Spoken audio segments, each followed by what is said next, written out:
ଛାୟାସୁତ ଶନି ପାଖରେ ରବି କୁମ୍ଭରୁ ଯାଇଥିଲେ ମୀନରେ ପ୍ରବେଶ ହେବ। ସେ ତାରିଖଟି ହେଉଛି 15/3/2026। 15/3/2026 ତାରିଖ ଆଜ୍ଞା।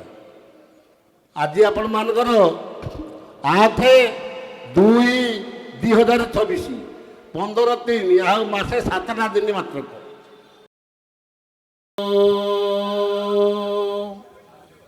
କ୍ଲିଂ ଗୁରୁଦେବାୟ ବିଦ୍ମହେ ପ୍ରେମଦାତାୟ ଧୀମହି ତନ୍ନୋ ଗୁରୁ ମାଧବ ପ୍ରଚୋଦୟାତ୍। ଓଂକାର ବିନ୍ଦୁଯୁକ୍ତସ୍ୟ ନିତ୍ୟ ଧ୍ୟାୟନ୍ତି ଯୋଗିନଃ କାମଦଂ ମୋକ୍ଷଦଂ ଚୈବ ଓଂକାରାୟ ନମୋ ନମଃ। ଆପଣମାନଙ୍କର ଭକ୍ତ ସମ୍ମିଳନୀ ହେଉଛି ଦ୍ୱିତୀୟ ସମ୍ମିଳନୀ। ମାଳିକାରେ ଅଚ୍ୟୁତାନନ୍ଦ କହିଛନ୍ତି ପ୍ରଥମେ ଶାରଳା ମଣ୍ଡଳ, ଦ୍ୱିତୀୟ ଭଗବତୀ ଆଳ, ତୃତୀୟ ବିରଜା ମଣ୍ଡଳ, ସମସ୍ତ ଦେବାଦେବୀ ମେଳ। ଆପଣମାନଙ୍କର ଏ ହେଉଛି ଦ୍ୱିତୀୟ ମଣ୍ଡଳ ଭଗବତୀ ମଣ୍ଡଳ। ଏହି ଭଗବତୀ ମଣ୍ଡଳ ସମ୍ପର୍କରେ ମୁଁ ପ୍ରଥମେ କିଛି କହିବାକୁ ଚାହୁଁଛି। ଏଠି କାହିଁକି ଆପଣମାନଙ୍କର ଏ ଦ୍ୱିତୀୟ ଭକ୍ତ ସମ୍ମିଳନୀ ହେଲା ତାର ବି କିଛି କାରଣ ବି ଅଛି। ଆପଣମାନେ ଜାଣନ୍ତି ବ୍ରଜରାସ ଅଚ୍ୟୁତାନନ୍ଦଙ୍କର ଲେଖା। ବ୍ରଜରାସରେ ଅଚ୍ୟୁତାନନ୍ଦ ଲେଖିଲେ ବ୍ରହ୍ମେଶ୍ୱର ବାଣ ଲିଙ୍ଗରେ ଦହି ବାଣପୁର ଘଣ୍ଟ ଶିଳାକୁ ଚାହିଁ। ଆପଣମାନେ ଜାଣନ୍ତି ଏ ଓଡ଼ିଶାରେ ବହୁତ ବାଣପୁର ଅଛି। ଆପଣଙ୍କର ଯେମିତି ଖୋର୍ଦ୍ଧା ଜିଲ୍ଲାରେ ଇଏ ବଡ଼ ବାଣପୁର, ପୁରୀରେ ସେମିତି ଅଛି ଖୁଣ୍ଟିଆ ବାଣପୁର, ସାଲେପୁରରେ ବି ଅଛି ବାଣପୁର, ସବୁଆଡ଼େ ବାଣପୁର ଅଛି। ଆରେ ଇଏ କେଉଁ ବାଣପୁର ଭଗବତୀ କଥା କୁହାଯାଉଛି ନା ବ୍ରହ୍ମେଶ୍ୱର ବାଣ ଲିଙ୍ଗରେ ଦହି ବାଣପୁର ଘଣ୍ଟ ଶିଳାକୁ ଚାହିଁ। ଯେଉଁ ବାଣପୁରରେ ବ୍ରହ୍ମେଶ୍ୱର ମହାଦେବ ଥିବେ, ଆପଣମାନେ ଯେଉଁଠି ବସିଛନ୍ତି ତାଠୁ ପ୍ରାୟ 100 ପାଉଣ୍ଡ କି 200 ପାଉଣ୍ଡ ଦୂରରେ ବ୍ରହ୍ମେଶ୍ୱର ମହାଦେବ ଅଛନ୍ତି। ବ୍ରହ୍ମେଶ୍ୱର ବାଣ ଲିଙ୍ଗରେ ରହି, ବାଣ ଅର୍ଥ ଆଜ୍ଞା 5, 5ଟା ଲିଙ୍ଗେଶ୍ୱର ମହାଦେବ ତାଙ୍କ ଚାରିପଟରେ ଥିବେ। ଗତିଶ୍ୱରେ, ମୁକ୍ତେଶ୍ୱରେ, ସୋମେଶ୍ୱରେ ପ୍ରଭୃତି 5ଟା ଲିଙ୍ଗେଶ୍ୱର ମହାଦେବ ଥିବେ ଯେଉଁ ବ୍ରହ୍ମେଶ୍ୱରଙ୍କ ଚାରିପଟେ। ବ୍ରହ୍ମେଶ୍ୱର ବାଣ ଲିଙ୍ଗରେ ରହି ବାଣପୁର ଘଣ୍ଟଶିଳାକୁ ଚାହିଁ। ସେ କେଉଁ ବାଣପୁର ହେଇଥିବ ନା ଯେଉଁ ବାଣପୁରରେ ଘଣ୍ଟଶିଳା ମୁଣ୍ଡିଆ ଥିବ। ଆରେ ତହିଁ ଭଗବତୀ ହେବେ ଉତ୍ପତ୍ତି କୂଳର ହେବେ ସମ୍ପତ୍ତି। ସେଇ ବ୍ରହ୍ମେଶ୍ୱର ମହାଦେବଙ୍କ ନିକଟରେ, ଘଣ୍ଟଶିଳା ମୁଣ୍ଡିଆ ପାଖରେ, ଭଗବତୀଙ୍କ ନିକଟରେ, ବାଣପୁର ନିକଟରେ ଭଗବତୀ ଜନ୍ମ ଲାଭ କରିବେ। ତହିଁ ଭଗବତୀ ହେବେ ଉତ୍ପତ୍ତି କୂଳର ହେବେ ସମ୍ପତ୍ତି। ଯେଉଁ ଭଗବତୀ ମାଙ୍କୁ ଆପଣମାନେ ଆଦିମାତା ବୋଲି ପୂଜା କରୁଛନ୍ତି ବାଣପୁରରେ, ସେ ଭଗବତୀ ମା ବି ଏଇ ନିକଟରେ ଆପଣମାନଙ୍କର ଜନ୍ମ ଲାଭ କରିଛନ୍ତି। ସେ କ'ଣ କରିବେ ଆପଣମାନଙ୍କର 29/3/2025 ଠାରୁ 29/9/2027 ମସିହା 2 ବର୍ଷ 6 ମାସ ମଧ୍ୟରେ ଆପଣମାନେ ମା ଭଗବତୀ କି ଦର୍ଶନ ପାଇବେ। ସେ କ'ଣ କରିବେ, ସେ କାହିଁକି ଆପଣମାନଙ୍କ ପାଇଁ ଏଠି ଅଛନ୍ତି, ଆପଣମାନଙ୍କୁ ଏ କଳିକାଳର ଯେଉଁ କରାଳ ପରିଣତି ଭୋଗ କରିବାକୁ ଅଛି ଏଇ ଶନି ମହାଦଶା 2.5 ବର୍ଷ ମଧ୍ୟରେ, ସେଥିରୁ ମା ଭଗବତୀ ଆପଣଙ୍କୁ ରକ୍ଷା କରିବ। ଯବନ କୂଳ ସେହୁ ବିନାଶିବ 7 ଯବନ ଉତ୍କଳେ ରଖିବ। ଆପଣମାନଙ୍କର ବିରୁଦ୍ଧାଚରଣ କରୁଥିବା ଯବନମାନଙ୍କୁ ସେ ଧ୍ୱଂସ କରିବ ମା ଭଗବତୀ।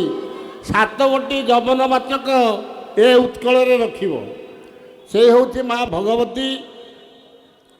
କିନ୍ତୁ ଆପଣମାନଙ୍କୁ ଇଏ ସମ୍ବାଦ ଦେଉଛନ୍ତି କିଏ? ଆପଣଙ୍କର ଅଚ୍ୟୁତାନନ୍ଦ ଦେଉଛନ୍ତି। ଯେଉଁ ଅଚ୍ୟୁତାନନ୍ଦ ଆପଣମାନଙ୍କ ଗହଣରେ ବର୍ତ୍ତମାନ ବି ବସିଛନ୍ତି। ତାଙ୍କର ବର୍ତ୍ତମାନ 13 ଜନ୍ମ ହୋଇଛି।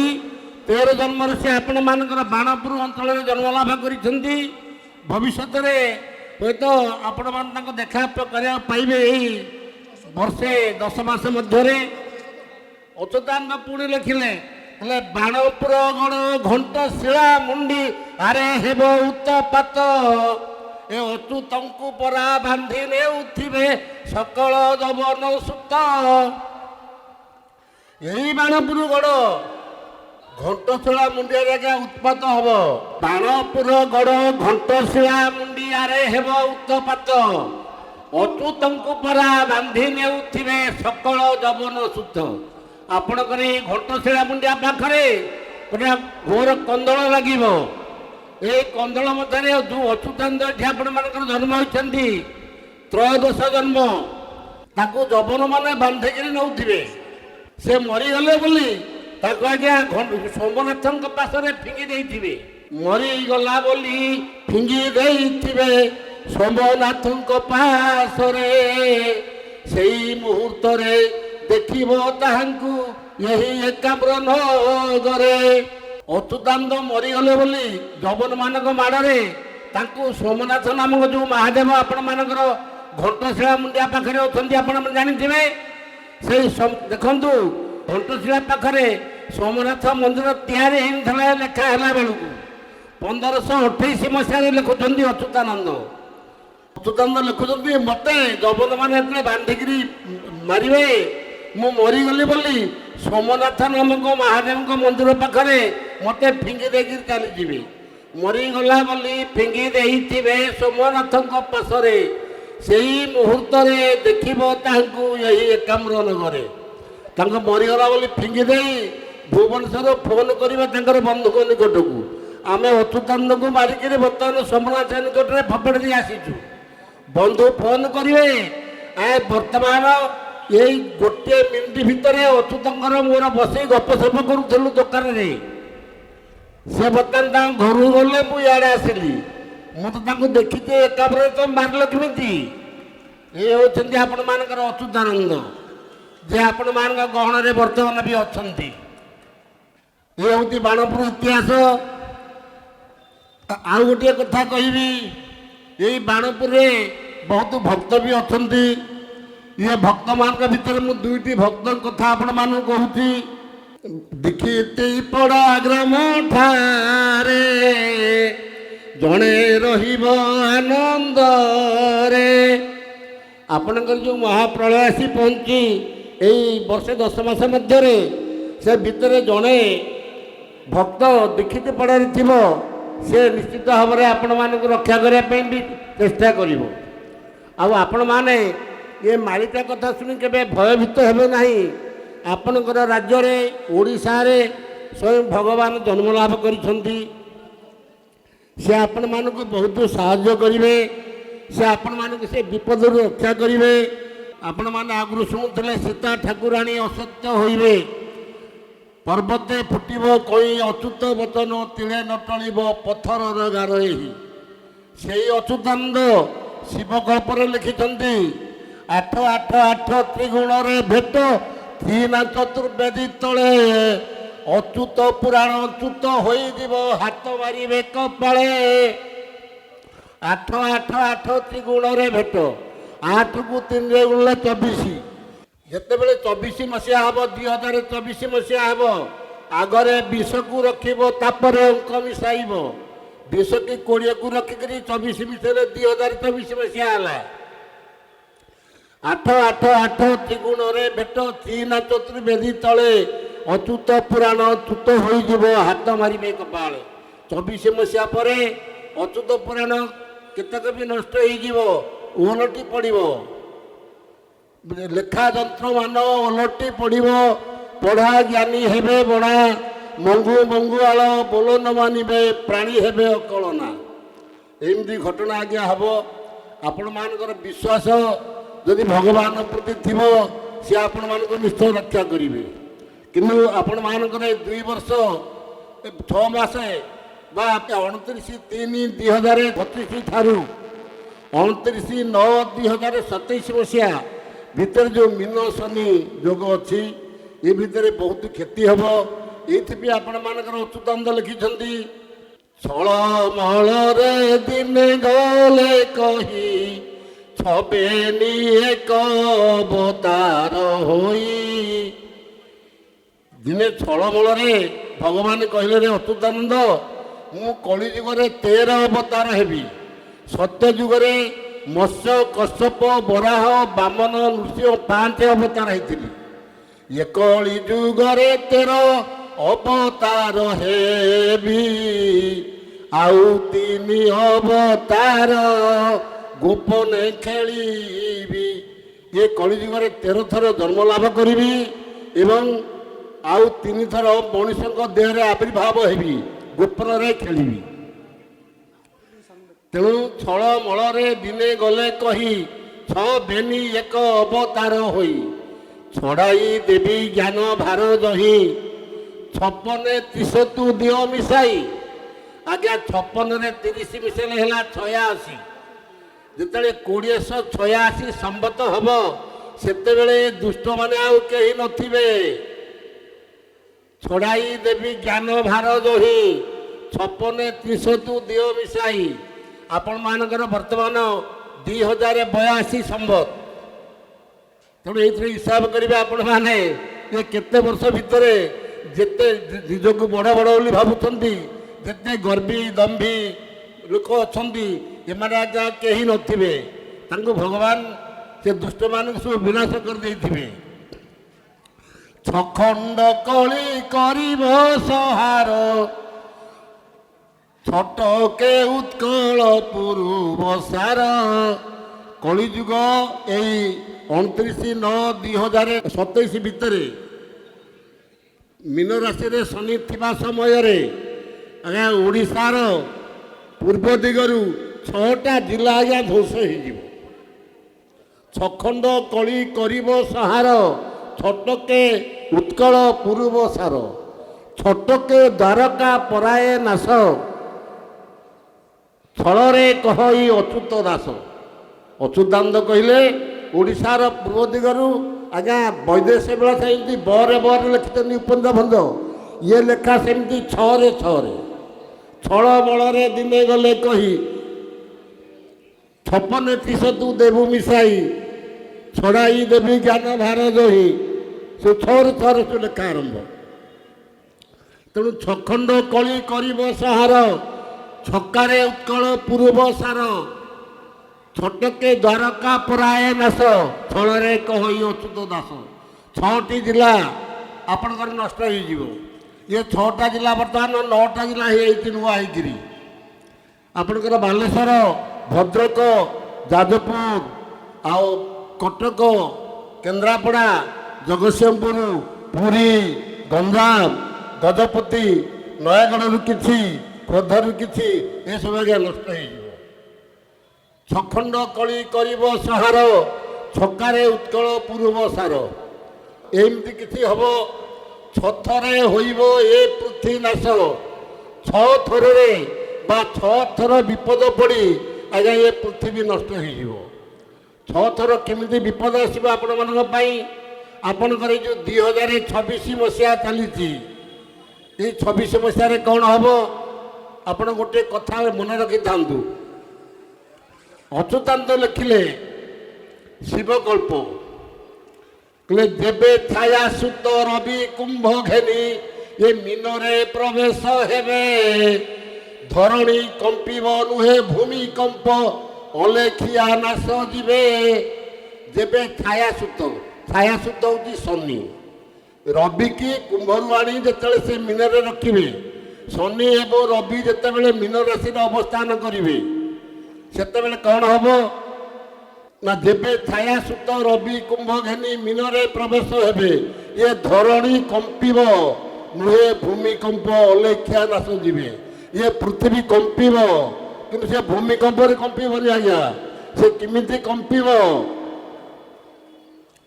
କେମିତି ସବୁ ଦୁଷ୍ଟମାନେ ମରିବେ ସେ କହିଛି। ଆପଣ ଚିନ୍ତା କରନ୍ତୁ ଟିକେ।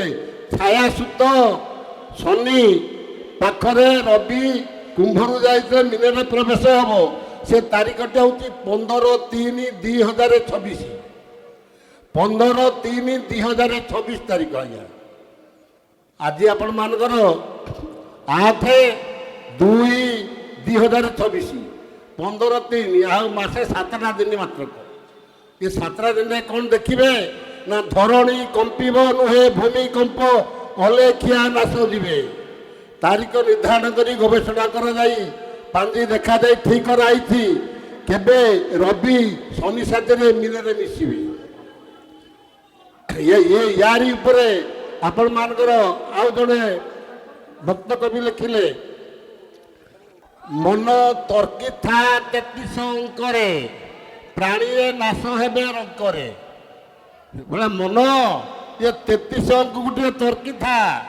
ଆପଣମାନେ ଜାଣନ୍ତି ବର୍ତ୍ତମାନ 33 ଅଙ୍କ ଚାଲିଛି 32 33 ପୁଣି 34 ମୀନ ଶନି ଭୋଗ ହେବ 2.5 ବର୍ଷ।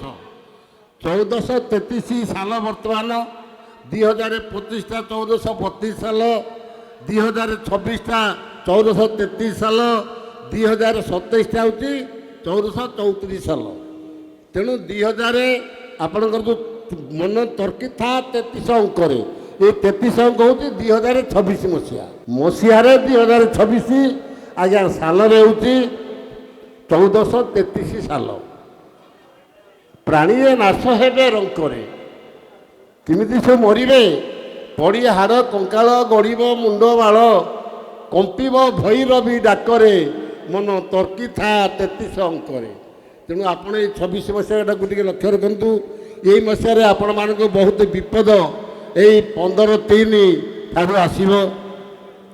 ଏଇ 15/3 ଆପଣମାନେ ବହୁତ ସତର୍କତା ଅବଲମ୍ବନ କରିବେ। ଭଗବାନ ରାମ ତାରକ ବ୍ରହ୍ମ ଏକାକ୍ଷର ମନ୍ତ୍ରକୁ ଆପଣମାନେ ଜପ କରିବେ। କାହିଁକିନା ଇଏ ମୀନ ଶନି ଚଳିବା ଅବସ୍ଥାରେ ଅନ୍ୟ କୌଣସି ମନ୍ତ୍ର ଯନ୍ତ୍ର ଗୁଣି ଗାରେଡ଼ି ଆଉ ଏ ପୃଥିବୀରେ କାମ କରିବେନି ଆଜ୍ଞା। ମନ୍ତ୍ର ଅଭିଶପ୍ତ ହୋଇବ ଏ କାଳେ ଯନ୍ତ୍ର ଆଉ ନ କାଟିବ। ଶ୍ରୀରାମ ତାରକ ବ୍ରହ୍ମ ଏକାକ୍ଷର ଯେହୁ ନ ଜାଣିଥିବ। କେବଳ ରାମ ତାରକ ବ୍ରହ୍ମ ଏକାକ୍ଷର ମନ୍ତ୍ର ବ୍ୟତୀତ ଅନ୍ୟ କୌଣସି ମନ୍ତ୍ର ଯନ୍ତ୍ର ଗୁଣି ଗାରେଡ଼ି ଏ ଶନି ମୀନ ଶନି ସମୟରେ କାମ କରିବ ନାହିଁ। ତେଣୁ ଆପଣମାନେ ରାମ ତାରକ ବ୍ରହ୍ମ ଏକାକ୍ଷର ମନ୍ତ୍ରକୁ ଭକ୍ତମାନେ ଜପ କରିବେ। ଆପଣ ନିଶ୍ଚୟ ବିପଦରୁ ରକ୍ଷା ପାଇଯିବେ। ଇଏ 26 ମସିହାରେ କ'ଣ ବିପଦ ପଡ଼ିବ ନା 26 ଠାବରେ ହୀରା କୁଦ ଉଛୁଳିବ। ଇଏ ଓଡ଼ିଶା ଅର୍ଦ୍ଧ ଭାଗ ଜଳମଗ୍ନ ହେବ। ଏଇ 2026 ମସିହାରେ ହୀରାକୁଦ ବନ୍ଧ ଆଜ୍ଞା ଉଛୁଳିଯିବ। ଆପଣଙ୍କର 20ଟା ଘାଇ ଯଦି ହେଉଛି, ଯଦି 20ଟା ପୋଲ ଆଜ୍ଞା ଖୋଲା ହେଉଛି, ଆପଣ ଦେଖନ୍ତୁ ଆପଣଙ୍କ ଏରିଆରେ କେଡ଼େ ଗୁଡ଼ା ବନ୍ୟା ହେଇଯାଉଛି। ଏକାବେଳକେ 66ଟା ପୋଲ ହେଉଛି ହୀରାକୁଦ। ଏକାବେଳକେ 66ଟା ପୋଲ ଯେତେବେଳେ ଭାଗିଯିବ କ'ଣ ଆଜ୍ଞା ହେବ? ସମ୍ବଲପୁର ଦଶଣା, ତା ପାଖକୁ ଅନୁଗୁଳ, ତା ପାଖକୁ ଢେଙ୍କାନାଳ, ତା ପାଖକୁ କଟକ, ତା ପାଖକୁ ଜଗତସିଂହପୁର, ସେ ସିଧାରେ ଆଜ୍ଞା ସିଧାରେ କ'ଣ ହେବ? ସବୁ ଯାକ ଯାଇ ବଙ୍ଗୋପସାଗରରେ ପଡ଼ିଯିବ। 26 ଠାବରେ ହୀରାକୁଦ ଉଛୁଳିବ। ଇଏ ଓଡ଼ିଶା ଅର୍ଦ୍ଧଭାଗ ଜଳମଗ୍ନ ହେବ। ଯାକୁ ଲେଖିଲେ ଆପଣଙ୍କର ଅନ୍ଧକବି ଭୀମ ଭୋଇ। ଅଚ୍ୟୁତାନନ୍ଦ ଲେଖିଲେ 1528 ମସିହାରେ କହିଲେ ହୀରାକୁଦ ନାମେ ବନ୍ଧ ହୋଇଯିବ। ଇଏ ଓଡ଼ିଶା ରାଇଜେ ତହିଁ ଶତ୍ରୁ ବୋମାରେ ଭାଙ୍ଗି ବସେ ବନ୍ଧ ହୋଇଯିବ ବଡ଼ ଘାଇ। ଆଜ୍ଞା 1955 ମସିହାରେ ହୀରାକୁଦ ବନ୍ଧର ଭିତ୍ତିପ୍ରସ୍ତର ସ୍ଥାପନ କଲେ ପଣ୍ଡିତ ଜବାହରଲାଲ ନେହେରୁ। ଆପଣମାନେ ଯେଉଁମାନେ ଇତିହାସ ପଢ଼ୁଥିବେ ସେମାନେ ଜାଣିଥିବେ 1955 ମସିହାରେ ହୀରାକୁଦ ବନ୍ଧ ଭିତ୍ତିପ୍ରସ୍ତର ସ୍ଥାପନ ହେଲା, ତିଆରି ଆରମ୍ଭ ହେଲା। 1961ରେ ସରିଲା। ୟାର 500 ବର୍ଷ ପୂର୍ବରୁ 1528 ମସିହାରେ ଅଚ୍ୟୁତାନନ୍ଦ ଲେଖିଲେ ହୀରାକୁଦ ନାମେ ବନ୍ଧ ହୋଇଯିବ ଓଡ଼ିଶା ରାଇଜେ ତହିଁ ଶତ୍ରୁ ବୋମାରେ ଭାଙ୍ଗି ବସେ ବନ୍ଧ ହୋଇଯିବ ବଡ଼ ଘାଇ।